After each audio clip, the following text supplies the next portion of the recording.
On Rampage Friday night, AEW revealed the bracket for the women's TBS title tournament.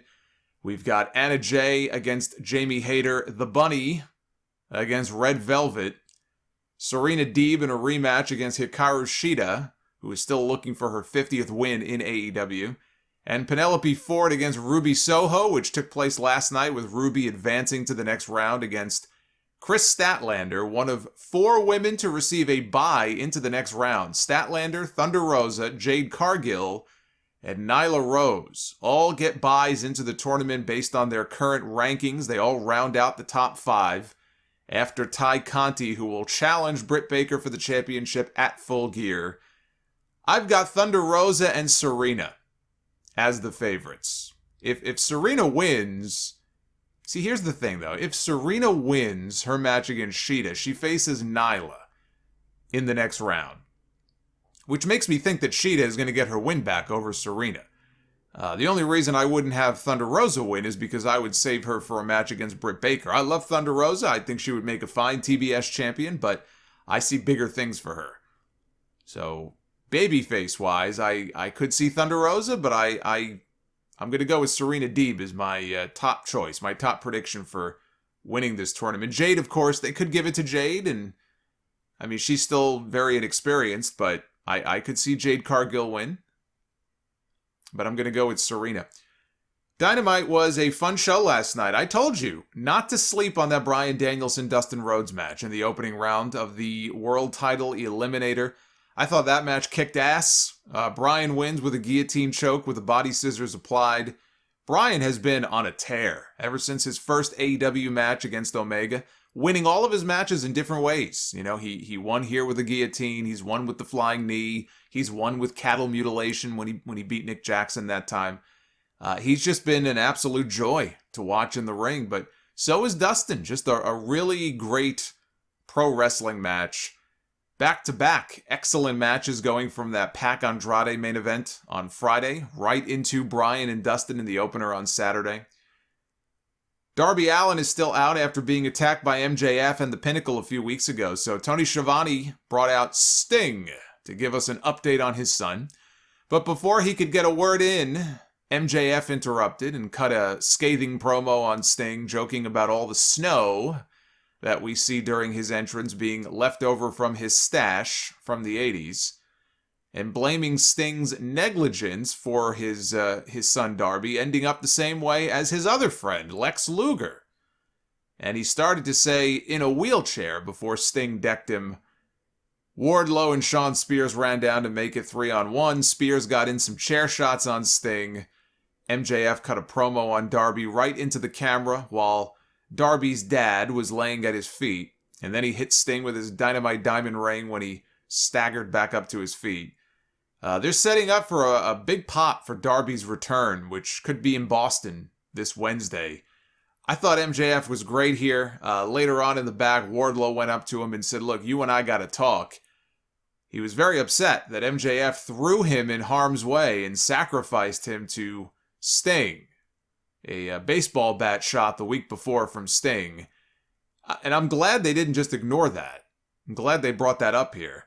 And MJF said, "Look, big man, you know what? It's not fair that you've got to watch my back all by yourself. It's a full-time job. So I'll tell you what I'm going to do. I'm going to appoint Shawn Spears here to be your accountability buddy," is what he called him.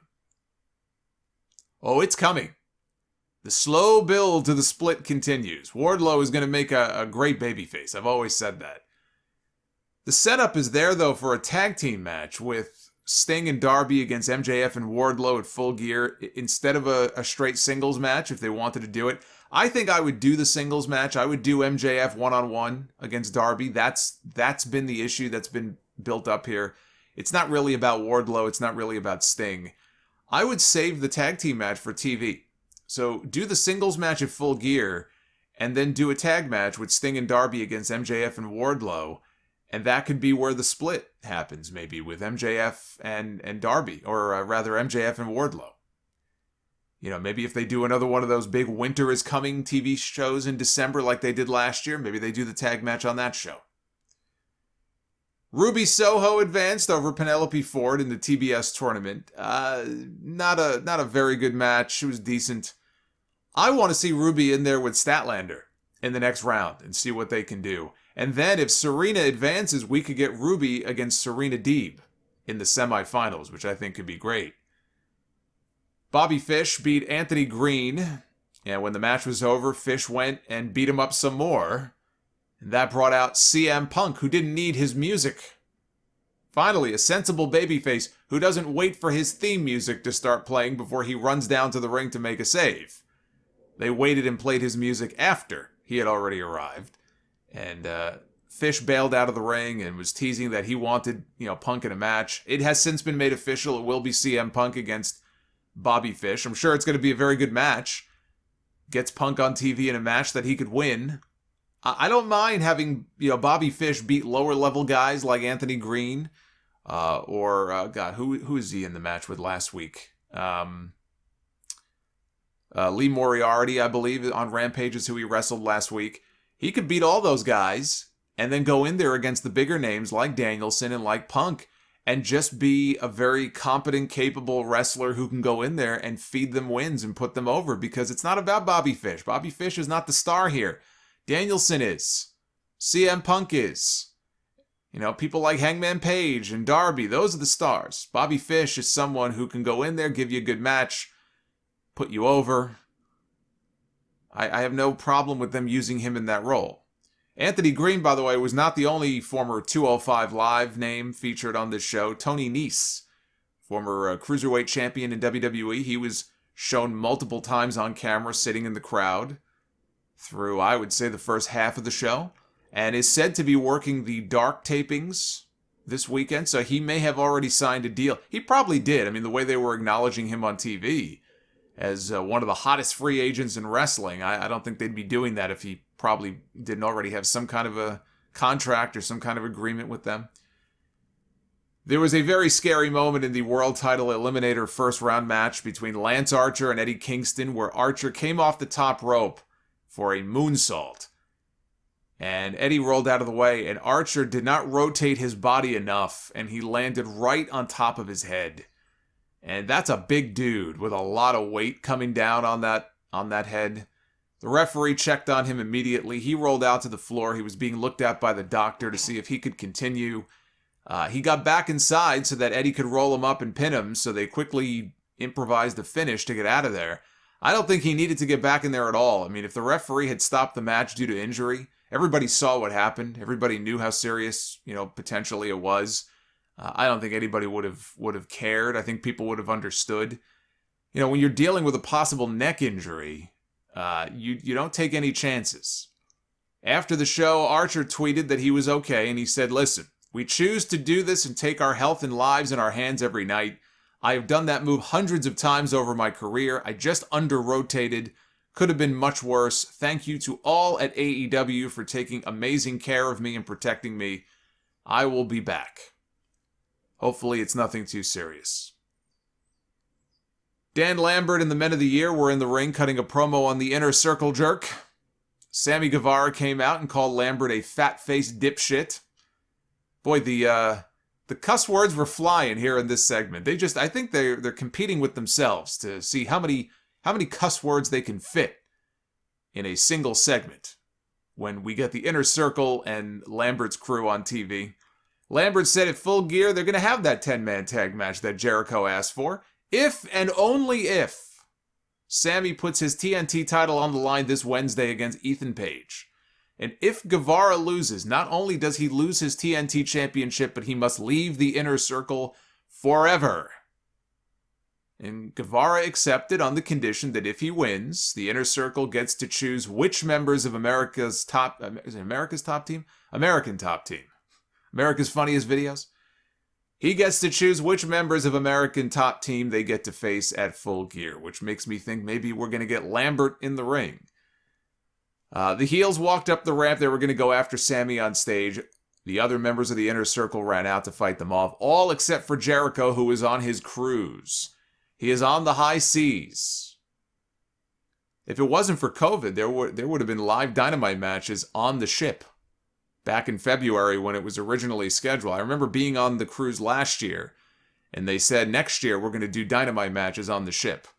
And, things didn't exactly turn out that way for various reasons. There was a backstage promo. He was in a darkened room somewhere with Jon Moxley that I thought was actually quite great. And he talked about how he's supposed to be yelling and screaming and getting all fired up about this World Title Eliminator tournament, but he's not thinking about that. He's thinking about his daughter, his newborn daughter. And he told the story about putting his broken pinky finger out and how she grabbed onto it and was holding onto it for dear life. And he said when he's with her, he realizes that none of this other stuff matters. Not the tournament, not the AEW World Title, not social media, not the ratings, not the demo. None of it matters. What he cares about is getting home in one piece for his family. All the teeth in his mouth. And in order for that to happen, other people have to get hurt. So his message to everybody in the tournament is, I'll get you before you get me. A man talking about the bond between father and daughter does not strike me as having the makings of a heel turn, unless he is not letting on exactly how much the AEW title really does matter to him, and then when he loses, he finally snaps. It could still happen. It could still happen. The Jon Moxley heel turn could still happen. This was definitely not a heel promo, though. This was great stuff. This felt real. I liked him bringing the family. I liked him bringing the daughter into it. Jungle Boy beat Brandon Cutler. After the match, Jungle Boy grabbed the mic and he said that was a nice little warm-up. I'm feeling pretty good, though, for another match. I could go again. And he called out any of the elite pieces of shit to come down to the ring. That's the most fire I've heard out of Jungle Boy on the mic his entire career in AEW. And when none of them came out, he put the snare trap on Cutler again. And finally, Adam Cole comes out. Adam Cole has fast become my favorite part of the Elite. I have grown to not stand a lot of the other members, and Adam Cole is my favorite of all the members. He's the one that I like and I can tolerate the most. He called Jungle Boy an embarrassment. He said that they could have a fight right here and now. And he came down to the ring. He got punched off the apron. But the Young Bucks were behind Jungle Boy. He turned around right into a double super kick. They dragged him to the top of the ramp. They hit the BTE trigger. And Cole then lowered the boom to the back of the head. They all then grabbed Jungle Boy and they threw him off stage. He took this great bump through 2 tables down below. He laid there like he was dead. And obviously they're setting up for Jungle Boy against Adam Cole at Full Gear. And in the main event, we had Cody Rhodes against Malakai Black to complete the trilogy. I was hoping that they would put Black over Cody in their second match. He won the first match. That was great. Then they said they're going to have a second match. And I said, you know what they should do? They should have Malakai Black win again. And they did. Even though he had to cheat to do it, but he still won. I had no illusions about who was winning match number 3. With the redemption story they've been telling with Cody on TV, I knew exactly who was going to win this match. I was hoping I'd be wrong, but I knew who was winning this match. So they went with the redemption story, and they went with the babyface win. It did not get the reaction that I'm sure they were all hoping for. Cody went for the figure 4. Black gouged his eyes, rolled to the floor. He grabbed the chair, he threw it into the ring. Lee Johnson and Brock Anderson are coming down to the ring. And at that point, they go to commercial.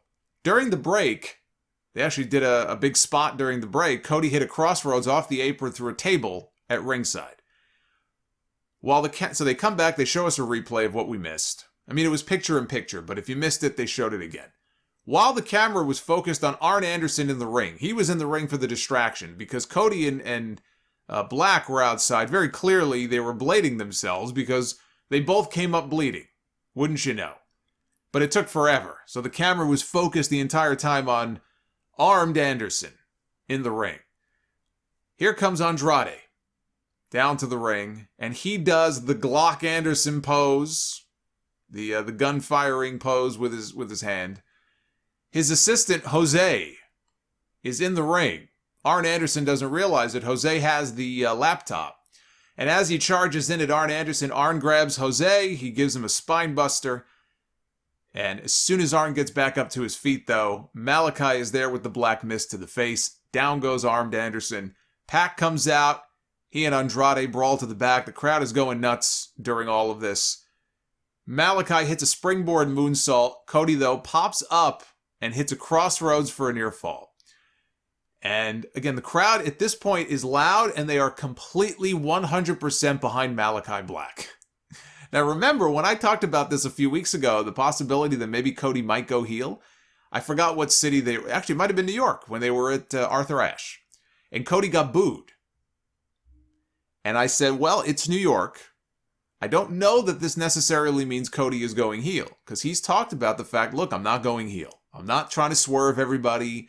It's just not something I'm interested in. I'm a dad now, and I've got these different reality shows that I'm doing.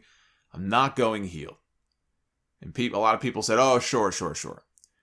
But he got booed in New York, and I said, let's wait and see what the reaction is in other cities. Because maybe he got booed in New York City, but they go to, North Carolina, and they go to Boston, and they go to Orlando or Chicago, and they go to these other places, and maybe he gets cheered like a babyface. Let's just see how the fans react to him in other cities. And they were in Orlando last night. You could add Orlando to the list with New York. These people booed Cody the entire time. Almost anything he did, they booed. And they cheered Malakai Black like he was the conquering babyface. So we have our answer as far as whether or not it was just isolated to New York. But he hit the black mass kick. Cody fell into the ropes. He was lying there dead on the bottom rope. Malakai was trying to get him back to the center of the ring. Cody went out to the floor. He avoided a moonsault. He hit a tope through the ropes. Back inside, he hit the Cody cutter and the crossroads. And it looked like he was about to hit a pedigree. But he hit the Tiger Driver 98 instead, and he got the pin. Cody wins the finale, but he does not win the feud. Just based on sheer numbers, Black has 2 wins over him. Cody only has 1. But now Black can move on. There's no need to continue this. Black can move on to something else. This does not need to, go any further. It doesn't kill him or anything like that. I would not have beaten Malakai Black. And based on the crowd reaction, they wouldn't have beaten him either. They wanted badly to see him win. But Cody wanted his redemption story, so he got it. It was a fun match. And the crowd was hot for it. Now, on Dynamite this Wednesday in Boston, Sammy Guevara defends the TNT title against Ethan Page. CM Punk one-on-one against Bobby Fish. The Dark Order take on the Elite. And this, by the way, is going to be the Halloween episode. So you're going to have a lot of people dressed up in costumes, cosplaying as, God knows who. TBS title tournament match, Serena Deeb one-on-one against Hikaru Shida. And Jon Moxley takes on Preston Vance, number 10 of the Dark Order in the World Title Eliminator. On Rampage this upcoming Friday, World Title Eliminator, Bryan Danielson one-on-one against Eddie Kingston. And Leo Rush teams up with Dante Martin to take on Mike and Matt Sydal. Those are the lineups for this upcoming week.